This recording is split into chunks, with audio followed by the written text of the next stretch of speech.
जय श्री स्वामी जी महाराज, जय माँ पीताम्बरा, जय श्री शिव शंभू। संतों की कृपा असीम है, अनंत है, नित्य है और अक्षुण है।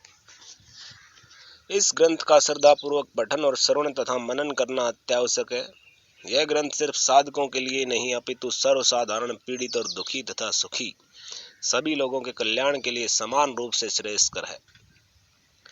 किसी भी तरह से निराश, दुखी, प्रताड़ित, शत्रु बाधा, तंत्र बाधा, पितृ बाधा, भयंकर बीमारियों से ग्रस्त, मानसिक रूप से बीमार, ग्रह क्लेश या जो भी आपके जीवन में आपकी इच्छाओं के विरुद्ध कार्य होते हैं, तो आपको शीघ्र किसी संत की शरण लेनी चाहिए और माँ भगवती और भगवान शिव की पूजा पाठ कर अपने प्रारब्ध को काटकर अपने जीवन को सफल बना सकते हैं।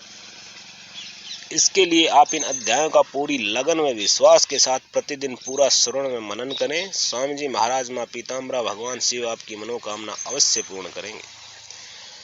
हमने बिना किसी लाग लपेट के श्री स्वामी कथा सार को आप तक पहुंचाने का प्रयास किया है। कोई गलती हो तो उसे इग्नोर करें व आगे उसमें सुधार कर अच्छी तरह प्रस्तुत किया जाएगा। इसलिए वीडियो को लाइक कर कमेंट में जय श्री स्वामी जी महाराज, जय माँ पीताम्बरा लिखना अनिवार्य है, जो आपकी माँ व स्वामी जी महाराज वह अपने धर्म के प्रति आस्था को दर्शाता है। और इस चैनल पर बहुत से ब्रह्मलीन व जीवित संतों के संस्मरण उनकी आज्ञा से प्रस्तुत किए जाएंगे। हम ऐसे संतों के सानिध्य से अपने जीवन में मार्गदर्शन प्राप्त कर रहे हैं, वे आपको भी उनकी शरण प्राप्त करने में सहायता प्रदान करेंगे। जय माँ पीताम्बरा, जय माँ कामाख्या, जय श्री स्वामी जी महाराज की जय। श्री गणेशाय नमः। श्री स्वामी कथासार महानिर्वाण के बाद मैं श्री स्वामी कथासार के महानिर्वाण के बाद के अध्याय का पाठ कर रहा हूँ। आप सभी लोग श्रद्धापूर्वक इसका श्रवण करें और लाभ उठाएं। श्री गणेशाय नमः। हृदय पटल वह स्वच्छ दर्पण है जहाँ अवतारी महापुरुष के अंतर्ध्यान होने के बाद उनकी स्मृतियां अंकित रह जाती हैं, जिन्हें बार बार देखने की उत्कंठा जागृत होती है। वायु प्राण सेवागम सम्मत महेश्वर के लक्षण बतलाता है। सर्वज्ञता, तृप्तिर्नादि बोध है, स्वतंत्रता, नित्यम लुप्त शक्ति, अनंत शक्तिश्च विभोर विधिज्ञा, सड़ा हृदांगिनी महेश्वरस्य। हे स्वामी जी महाराज, आप अपने स्थूल शरीर में कोई सामान्य ऋषि नहीं थे, आप तो साक्षात महेश्वर ही थे। वायु प्राण में कहे गए महेश्वर के संपूर्ण लक्षण आप में परिलक्षित थे। हाँ, आप सामान्य दिखते अवश्य थे, क्योंकि आपकी सामान्यता, सरलता और सर्वसुलभता के भीतर बड़ी असाधारणता, गंभीरता और महर्षिता का आवास था। निराडंबरता आपके सब उपाधियों से परिमुक्त होने की परिचायक थी और सहस्त्र प्रवाहित संवेदना थी। हे वेद स्वरूप, धर्म, दर्शन, तंत्र, योग और भक्ति शास्त्रों के विलक्षण प्रतिभावान मनीषी होने पर भी आप अपने निष्णातता को कभी चौराहों पर प्रदर्शित नहीं किया और न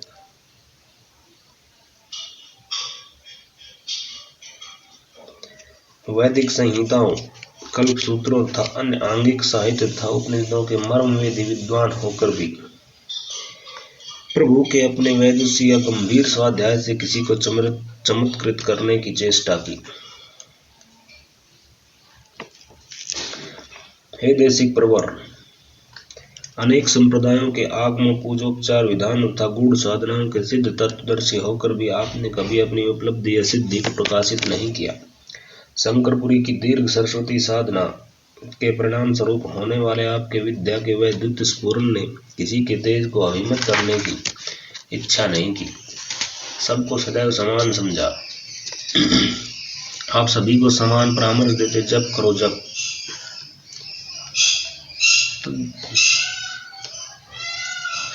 तजपस्त दर्द भावनम, यही दवा थी, यही नुस्खा जिससे आप हर अर्थ, हर पीढ़ी की चिकित्सा करते और श्रद्धावालंबते मुक्तिम के अनुसार जो आपकी इस विशेष को मन से स्वीकार करता उसका सेवन करता और वेदना से मुक्ति पाता, उसके कष्ट कटते, दुर्व्यसन छूटते, उसमें समृद्धियों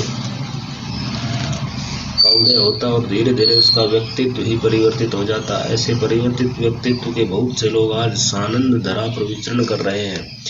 हे शांत मौन मसीहा, आपके पास कोई द्विभाव, दुराव, यह भेदभाव नहीं था। वह दोहरा स्वरूप या मानदंड जो संपर्क में आने वाले को अंतरंग और बहिरंग की श्रेणियों में बांटता है और उनको पल पल उनकी हीनता का बोध कराता चलता है। हे प्रभु, हे हरिमर्दन, आपने अपने भगवती माता के स्वरूप में कहा था, त्रैलोक्यस्य हितार्थाय वदिष्यामि महासुरम, तीनों लोगों के हित के लिए मैं महासुरों का वध करूंगी। इतम यदा यदा बाधादान वोत्था भविष्यति तदा तदा वर्तिर्याहम करिष्यामरीक्षयम्। जब जब संसार में दानवी बाधा उपस्थित होगी तब तब मैं अवतार लेकर शत्रुओं का संहार करूंगी। आपने बताया है कि संसार में फैलने वाली महामारी, रोग, पीड़ाएं और मनुष्यों के अंतर में रहने वाले मल, वासनाएं और दोष इत्यादि ही दैत्य और दानवी बाधाएं हैं। दोबारा से सुने। आपने बताया है कि संसार में फैलने वाली महामारी, रोग, पीड़ाएं और मनुष्यों के अंतर में रहने वाले मल, वासनाएं और दोष इत्यादि ही दैत्य और दानवी बाधाएं हैं। इसलिए हे प्रभु, इन सब रिपुओं से संसार को मुक्त करने के लिए ही आपने श्री पीताम्बरा पीठाधीश्वर राष्ट्रगुरु श्री स्वामी जी महाराज के रूप में वसुंधरा के अंक में अवतार ग्रहण किया। अपना कार्य पूर्ण कर कार्य को आगे बढ़ने के लिए अपने भक्तों और शिष्यों को दिशा प्रदान करके आप अंतर्ध्यान हो गए। आपकी स्मृतियां शेष रह गई जो आपके शिष्यों के अंतःकरण पर छप गई हैं। आप अपनी जो आभा छोड़ गए हैं, उस आभा को देखकर सबका यह विश्वास है कि सर्वत्र आप ही व्याप्त है। इसलिए किसी को विश्वास नहीं होता कि आप अंतर्ध्यान हो गए हैं, और विश्वास हो भी क्यों, क्योंकि अपने भक्तों का आर्तनाद सुनकर आज भी आप मूर्तिमान हो जाते हैं और सबका मार्गदर्शन कर रहे हैं। हे प्रभु, मनुष्य त्रुटियों का पुतला है। दानवी बाधाएं उसके दिमागी संतुलन को बिगाड़ने की कोशिश करती रहती हैं। कभी कभी आपके परम भक्त भी इन बाधाओं के चक्कर में फंसकर विश्वास को डगमगाने लगते हैं, तो आप स्वयं ही उनकी सहायता कर उनका धर्म भ्रष्ट होने से बचा लेते हैं। ऐसी ही घटना आपके प्रयाण के पश्चात आपके परम भक्त धौलपुर निवासी भक्त वैद्य की है। वे कहने लगे कि अब दतिया में क्या रखा है, परम प्रभु तो चले गए, दतिया में अब जाने की कोई जरूरत नहीं है। एक दिन भगत जी और उनके बहनोई एक बस द्वारा ग्वालियर से धौलपुर की यात्रा कर रहे थे। बस जब चंबल नदी के पास आई तो सड़क के दोनों ओर नदी के कटाव के कारण बड़े बड़े कच्छार गड्ढे बने थे। ड्राइवर की गलती से उन गड्ढों में बस 100 फुट नीचे गिर गई।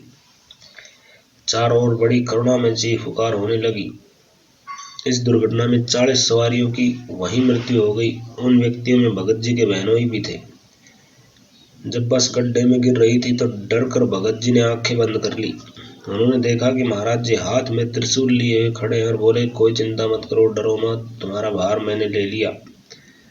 और तभी भगत जी को बड़े जोरों का झटका लगा। उनकी कुछ हड्डियां टूटी और वे बस में फंस गए। वहां बड़ा दारुण दृश्य छा गया था।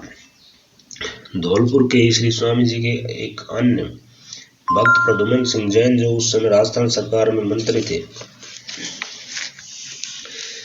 उन्हें दोपहर में सोते हुए स्वप्न देखा कि महाराज जी उन्हें उठा रहे हैं और कह रहे हैं, उठो भाई, भगत जी की बस दुर्घटनाग्रस्त हो गई है, उसकी सहायता करो।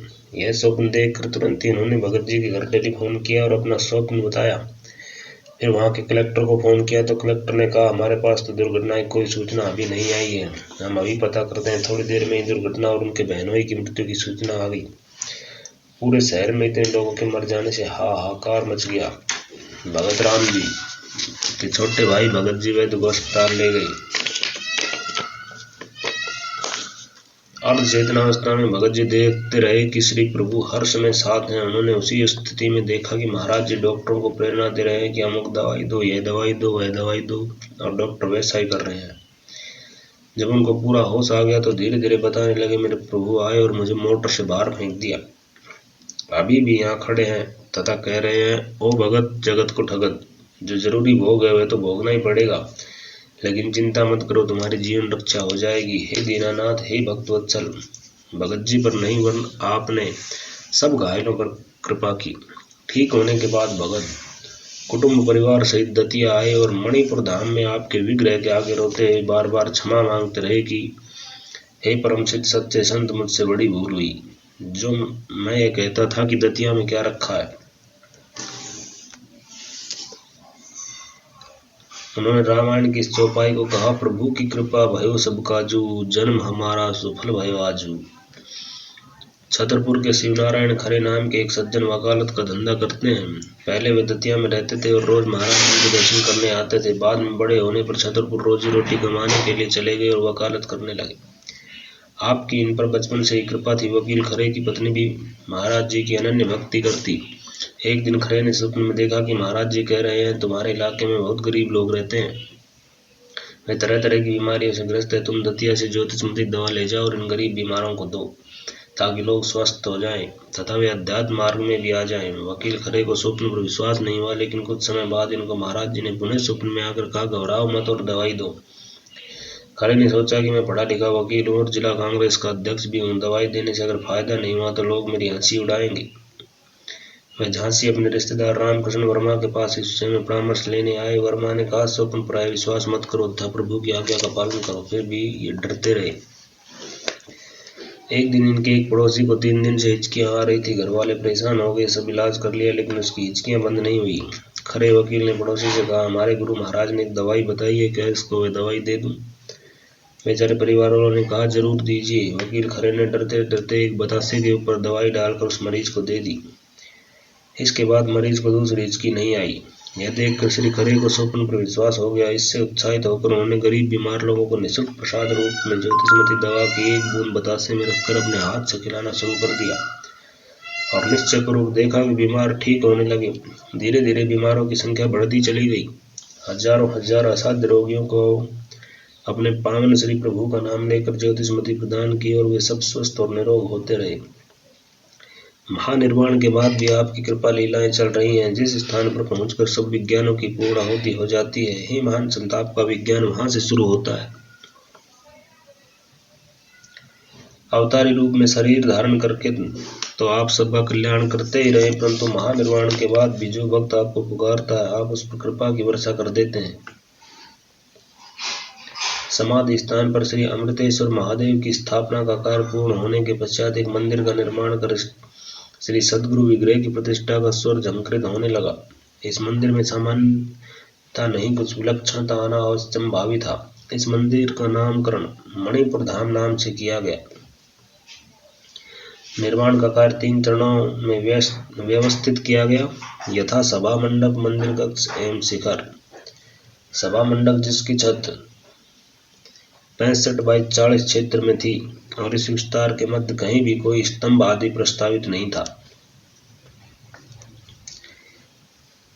ऐसे विस्तार वाली छत का निर्माण असाधारण ही था, परंतु हे दतिया के संत, आपकी कृपा कटाक्ष से वह विशाल कार्य मात्र 3 दिवस के अंतराल में ही निर्विघ्न रूप से संपन्न हो गया। इस निर्माण के मध्य एक विचित्र घटना देखने में आई। छत की ढलाई के मध्य पश्चिम दिशा का बाईं ओर वाला प्रथम भाग स्पान दोषपूर्ण दिखाई देने लगा, क्योंकि छत के नीचे लगाया जाने वाला कास्ट आश्रय सेंटरिंग झुक गया और इस प्रकार उस निर्मित खंड की क्षतिग्रस्तता की संभावना बहुत बढ़ गई। आपके द्वारा उस विषय में किसी प्रकार का कोई संकेत न दिए जाने के कारण उस खंड के तुरंत पुनर्निर्माण की बात नहीं सोची गई। लगभग 6 सप्ताह तक जल उपचार तराई करने के उपरांत काष्ठाश्रय को हटाया गया तो हे प्रभु, सामान्यतः अविश्वसनीय आश्चर्य देखा गया कि वह निर्माण खंड किसी स्थान पर भी तनिक भी झुका हुआ नहीं था। यह आपकी कृपा थी कि काष्ठाश्रय झुकने के बावजूद भी निर्माण में कोई झुकाव नहीं आया। तत्पश्चात शिखर निर्माण की बारी आई। आपकी कृपा से मोतीलाल मास्टर को प्रेरणा मिली कि मणिपुर धाम का शिखर गुरुमंडल यंत्राकार रूप का होना चाहिए। अब समस्या यह थी वह अद्वितीय प्रकार क्यों क्या हो और यह बात प्रमाणित भी कैसे हो। निर्माण मंडल के सदस्यों में आपने ही प्रेरणा दी कि शिखर को गुरु मंडल का स्वरूप दिया जाए और यही ध्वनि सबके अंतर में एक मत से प्रतिध्वनित होने लगी। अंत तो गतवा गुरु मंडल का शिखर बनाने का ही निर्णय लिया गया और उनकी कृपा से अद्वितीय प्रकार का ही बना। कश्मीर से लेकर कामाख्या तक कहीं भी इस प्रकार का शिखर नहीं था।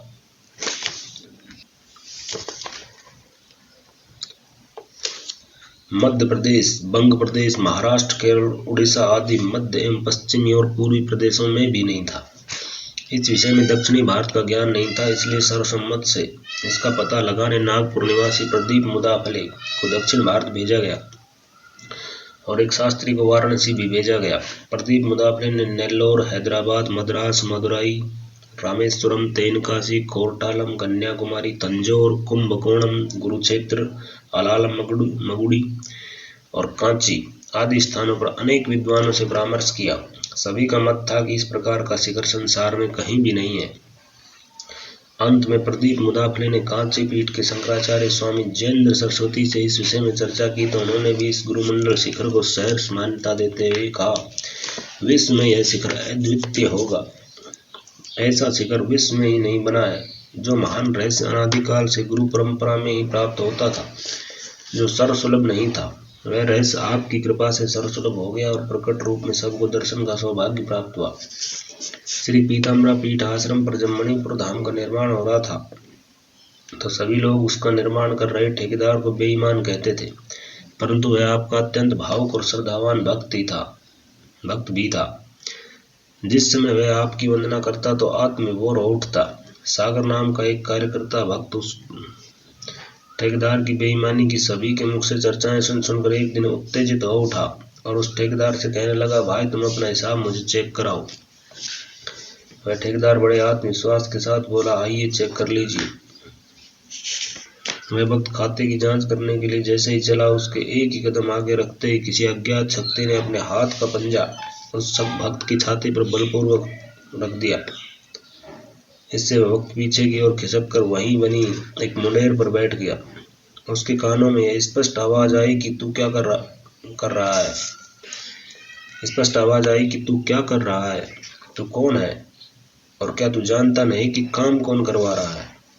हे प्रभु, उस भक्त ने आपका वह पंजा अच्छी तरह पहचान लिया था, इसलिए वह स्तब्ध रह गया और उल्टे उस ठेकेदार से कहने लगा, मैंने हिसाब देख लिया, माफ करना, मैं तो ऐसे ही कह रहा था।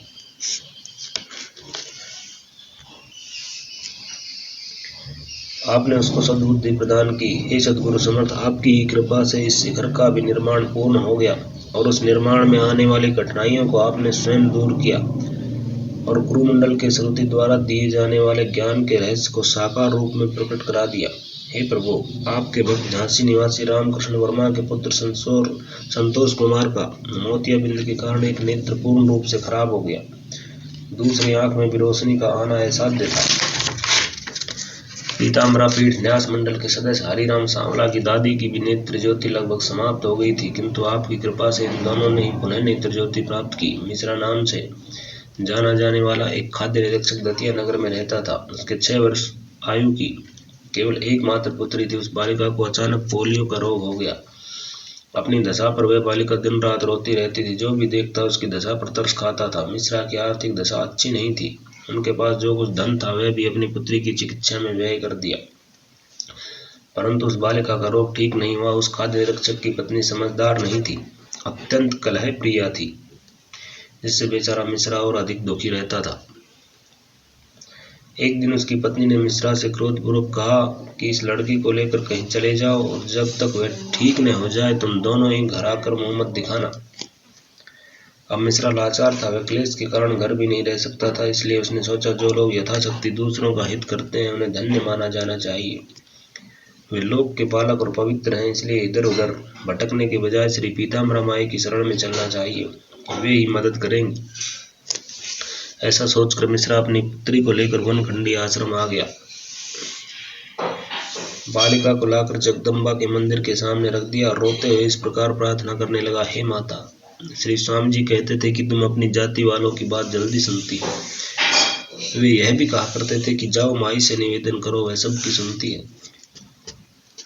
इसलिए हे माँ, मैं तेरी शरण में आया हूँ। तुम में और श्री महाराज जी में कोई भेद नहीं है। उन्हीं की बात का अनुसरण कर मैं तेरे दरबार में आया हूँ। यह बालिका तेरे जाति की है और पोलियो रोग से ग्रसित है। इसके दुख को तो अच्छी तरह जानती है। इस बालिका को शीघ्र रोग मुक्त कर दो, अन्यथा मैं इसको घर नहीं ले जाऊंगा और स्वयं भी आत्महत्या कर लूंगा। इस प्रकार प्रार्थना करता हुआ और बालिका को मंदिर के सामने पड़ी हुई छोड़कर मिश्रा श्री महाराज की समाधि पर सिर रखकर विनती करने लगा। बहुत समय तक वह समाधि स्थल पर ही अमृतेश्वर से प्रार्थना करता रहा। उस समय पीठ पर बहुत से साधक उपस्थित रहकर भजन कर रहे थे और उस तमाशे को देख रहे थे। मिश्रा की करुण पुकार सुनकर सभी साधकों की लौ प्रभु से लग गई और सभी लोग चाहने लगे कि उसकी सहायता होनी ही चाहिए। तभी नवनीत हृदय अमृतेश्वर ने मिश्रा के हृदय में कहा, तेरी प्रार्थना माई ने सुन ली है, जा अब अपनी पुत्री को देख। तभी वे खाद्य निरीक्षक उठकर अपनी पुत्री के पास पहुंचे तो देखा कि वह रोग मुक्त होकर खड़ी होकर चल रही है और माई के सामने पहुंचकर प्रणाम करने लगी। सभी उपस्थित बंधुओं ने इस महान चमत्कार को देखा। ऐसे ही एक बार टीकमगढ़ में एक भ्रष्ट तांत्रिक कहीं से आ गया। वह निषिद्ध सिद्धियों को प्राप्त करने में लगा रहता और उसने कुछ जीव आत्माएं सिद्ध भी कर ली थी। अपनी गंदी सिद्धियों से वह लोगों को धोखे में रखता, छोटी मोटी बीमारियां ठीक कर देता था। वह जिस कमरे में रहता उसी में टट्टी पेशाब करता और बाहर नहीं निकलता था। लोग उसे बड़ा सच्चा साधु समझते थे। एक दिन विजयगढ़ अलीगढ़ उत्तर प्रदेश के निवासी जो टीकमगढ़ में शिक्षक थे, ब्राह्मण दंपत्ति उसके दर्शन करने आए। उनमें स्त्री बहुत सुंदर थी। उस भ्रष्ट व ढोंगी साधु ने उसके पति को दूर हटाकर उससे कहा कि हम एक सिद्धि करना चाहते हैं जिसमें हम तुम्हारा उपयोग करना चाहेंगे। तुम हमारा साथ दो तो हम तुमको माला माल कर देंगे। यह सुनकर पतिव्रता स्त्री बहुत नाराज हो गई। तो उस अधम साधु ने कहा कि तुम हमारी बात नहीं मान रही हो, मैं तुमको देख लूंगा। और उस स्त्री के पीछे उसने कुछ पिशाच लगा दिए जो उसे परेशान करने लगे। वह स्त्री आधी पागल होकर चिल्लाती, हाय कोई मुझे मार रहा है, मत मारो। सबकी पुकार सुनने वाले, हे सच्चे देवता, आपके किसी भक्त ने उनको सलाह दी कि दतिया आकर आपकी समाधि पर प्रार्थना करें। बेचारा पति किसी तरह से अपनी पत्नी को लेकर दतिया आ गया और 2-3 दिन आश्रम में रहकर समाधि पर प्रार्थना करता रहा। प्रथम दिन ही उसकी पत्नी चिल्लाने लगी, गंदा साधु भाग रहा है और महाराज जी त्रिशूल लेकर उसे मारने दौड़ रहे हैं। 3 दिन बाद वह टीकमगढ़ वाला भ्रष्ट तांत्रिक आश्रम पर आया। पति पत्नी के पैरों को पकड़कर माफी मांगने लगा और आपकी समाधि के सामने साष्टांग होकर माफी मांगते हुए उसने प्रतिज्ञा की कि अब वह ये गंदी साधनाएं कभी नहीं करेगा। हे स्वामी, आपकी कृपा से वह स्त्री एकदम ठीक हो गई और बड़ी हर्षित होकर पूजा करके अपने घर वापस चली गई। हे प्रभु, हे दीनानाथ, महानिर्वाण के बाद श्री त्रिपुरारी आपकी लीला यथावत चल रही है, कौन इसका वर्णन कर सकता है। आपने कृपा कर सोते में 51 शक्तिपीठों के दर्शन अपने कई भक्तों को कराए। बहुत से भक्तों को आप एक सुनहरे तेजमान अति सुंदर पुष्पक पर बैठकर दर्शन देते हैं, तो किसी किसी भक्त को आप परम दिव्य स्वर्ण सिंहासन पर बैठे हुए दर्शन देते हैं। जिस भक्त की जैसी आवश्यकता और श्रद्धा होती है उसी रूप में आप उसे दर्शन देकर कृपा करते हैं। एक साधक बाबू गुप्त, जिन्होंने भगवान बटुक भैरव, काल भैरव एवं महाकाल भैरव के मंत्र श्रीमुख की अमृतमयी वाणी से प्राप्त किए थे। आश्रम में बीच की दालान में जहाँ महाराज कभी कभी मूढ़े पर विराजमान होते थे, वहीं पर वे तीनों मंत्रों के जपने के बारे में यह सोचने लगा कि मेरे लिए कौन सा मंत्र प्रमुख व आवश्यक है। तीनों मंत्रों को क्रम से जपना प्रारंभ किया। पहले श्री बटुक भैरव का, फिर काल भैरव का, तत्पश्चात महाकाल भैरव का मंत्र जपा। जैसे ही महाकाल भैरव का मंत्र जपना प्रारंभ किया, पूज्य महाराज की अदृश्य अमृतमयी वाणी तुरंत सुनाई दी, बस बस यही ठीक है। साधक ने यह आवाज सुनते ही आनंद विभोर होकर अपने को कृत्य समझा। सब शंकाएं समाप्त हो गई। यही साधक जिसको कई मंत्र जपने को बताए गए थे, वह इस असमंजस में पड़ा कि पूज्य महाराज जी होते तो मैं उनसे पूछ लेता कि सबसे अधिक किस मंत्र को जपना चाहिए। वह वनखंडेश्वर महादेव के पास, जिनके ऊपर ईशान शिव है, बैठकर जप करने लगा। उसके कान में प्रत्यक्ष अमृतमयी महाराज जी की वाणी सुनाई दी, जिसमें उसको वह मंत्र ही अधिक जपने के लिए निर्देश था। वह अपना मंत्र जप करते करते नींद की झपकी लेने लगा। उसने स्वप्न में देखा कि वनखंडेश्वर महादेव के विग्रह से पंचाक्षर मंत्र की ध्वनि निकल रही है। उसको प्रातःकाल श्री मोतीलाल मास्टर ने स्वयं आकर पंचाक्षरी मंत्र वाला स्तोत्र भी दिया। इससे उसके हृदय में उस मंत्र के प्रति और श्रद्धा विश्वास की दृढ़ता आ गई। श्रद्धा व विश्वास की आवश्यकता है और आवश्यकता है निर्मल मन की। यथा निर्मल मन जन सो मोहि पावा, मोहि कपट छल छिद्र न भावा। मुरैना के दुर्गा प्रसाद गोपाल का मस्तिष्क बराबर 3 साल तक खराब रहा। उसके माता पिता ने जितना बन सका बहुत से जानकार सियानों को, झाड़ फूंक करने वालों को, उतारा करने वालों को, मंत्र पढ़कर पानी पिलाने वालों को, गंडा ताबीज बनाने वालों को दिखाया। इलाज के लिए जितने डॉक्टर और वैद्य उनको उपलब्ध हो सके उनके इलाज भी बराबर चालू रखे। राजस्थान में आगरा से जयपुर जाने वाले रास्ते में महेंद्रपुर के बाबा जी का एक स्थान महुआ के पास है, वहां भी उसको ले गए।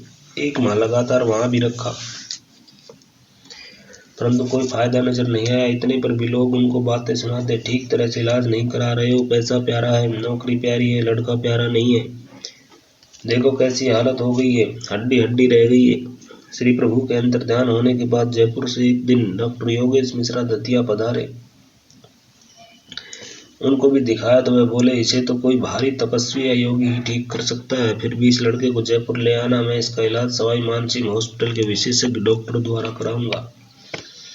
इतने आश्वासन मिलने पर उस लड़के का पिता जयपुर श्री मिश्रा जी के पास इलाज हेतु लड़के को साथ लेकर पहुंचा था। डॉक्टर मिश्रा जी ने कहा, पहले इसे मानसिक रोग के अस्पताल में ले जाकर दिखाओ। उन्होंने फोन उठाकर मेंटल हॉस्पिटल के बड़े डॉक्टर से बातचीत करके एक पर्चा लिखकर दे दिया और कहा, वहां जाकर यह पर्चा डॉक्टर साहब को दे देना। मेंटल हॉस्पिटल जाकर वे पर्चा दिखाते ही उन्होंने तुरंत लड़के को कुछ बातें पूछकर भर्ती कर लिया। जिस दिन वह भर्ती हुआ उसी रात को लड़के के पिता ने अस्पताल में रात में स्वप्न में देखा कि आप आश्रम की बगिया में विराजमान है। पंडित ब्रजनंदन जी शास्त्री श्री प्रभु से किसी विशेष विषय पर चर्चा कर रहे हैं। बातचीत करते करते बड़ी देर हो गई। लड़के का पिता मन में कहने लगा कि श्री शास्त्री जी की बातचीत खत्म ही नहीं हो रही है, बीच में बोल भी नहीं सकते। थोड़ी देर में बातचीत करके पंडित ब्रजनंदन जी शास्त्री अपनी जगह से हटे तो लड़के के पिता पर आपकी दृष्टि पड़ी। पूछा, क्यों, क्या हाल है? लड़के के पिता ने कहा, श्री चरणों की कृपा से सब ठीक है, एक बात पूछनी है। श्री प्रभु ने पूछा, कहो क्या बात पूछनी है? लड़के के पिता ने कहा, महाराज जी, यदि किसी को भूत लग जाए तो क्या करना चाहिए? महाराज जी ने तुरंत फिर पूछा, किसको भूत लग गया? लड़के के पिता ने निवेदन किया, आपके नाती को, यानी लड़के को। कहने का मतलब यह था। सच्चे संत ने कहा, अब तक तुमने क्यों नहीं बताया? फिर कहा कि इच्छा अमुक उपचार कर देना, ठीक हो जाएगा, घबराओ नहीं। इतना कहना था कि लड़के के पिता की नींद खुल गई। वे उठकर बैठ गए। श्री चरणों की कृपा का चिंतन में अनुभव करते ही धीरे धीरे रोने लगा। दूसरे लोग न देख लें कि यह व्यक्ति क्यों रो रहा है, जोर से भी न रो सका। बिलखने भी नहीं देती हमें मजबूरियां अपनी, मोहब्बत करने वालों का बिलखना किसने देखा है। बिलखने भी नहीं देती हमें मजबूरियां अपनी, मोहब्बत करने वालों का बिलखना किसने देखा है। जब वह लड़का प्रातःकाल सोकर जागा तो बिल्कुल स्वस्थ था। हे महामृत्युंजय, जिस पर भी आपकी कृपा कटाक्ष का जरा भी संचार हो गया, वह देहावसान के बाद पुनः जीवित भी हो जाता है। ऐसी एक घटना झांसी के दांतों की डॉक्टर, मणिपुर धाम निवासी श्री लाल गोपाल सारस्वत के सुपुत्र श्री राम गोपाल सारस्वत के बारे में घटित हुई। हार्ट के मरीज हैं, उनके दिल पर कभी भी घबराहट का दौरा पड़ जाने का उन्हें सदैव डर बना रहता। अतः वे सोच जाते समय भी अपनी धर्मपत्नी को बाहर खड़ा रखते। शौचालय में कुछ लोहे के सरिये उन्होंने लगवा दिए थे, जिनको पकड़कर शौचालय में बैठते तथा दरवाजा भीतर से बंद न करके थोड़ा सा खुला रखते, इसलिए कि कहीं अनहोनी घटना होने पर उनकी पत्नी उनकी सहायता कर सके।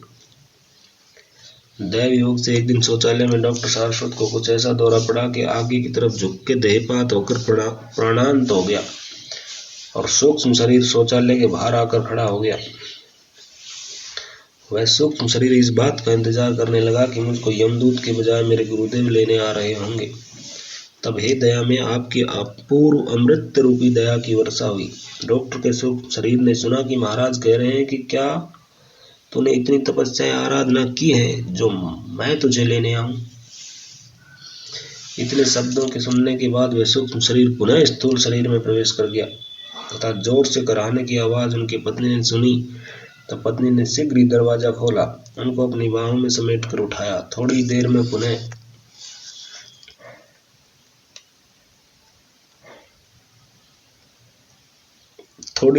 पुनः स्थूल शरीर भी पहले जैसी हालत में आकर होश में आ गया।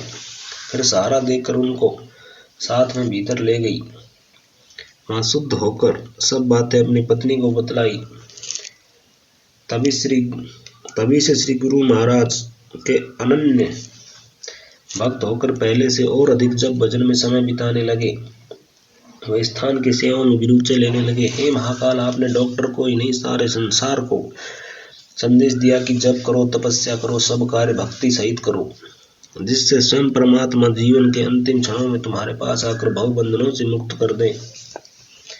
हे भगवान, आपकी महिमा का वर्णन कर अब हम थक कर विराम लेना चाहते हैं। उसका यही कारण है कि अब हम आगे परिश्रम नहीं कर सकते, अर्थात हम अधिक वर्णन करने में आसक्त हैं। विराम लेने का यह कारण कदापि नहीं है कि आपके गुण केवल इतने ही हैं। यथा महिमान यदुत्कृत्यम तव सह्रियते वचः श्रमेण तदशक्तया वा न जुष्णाम्यतपया।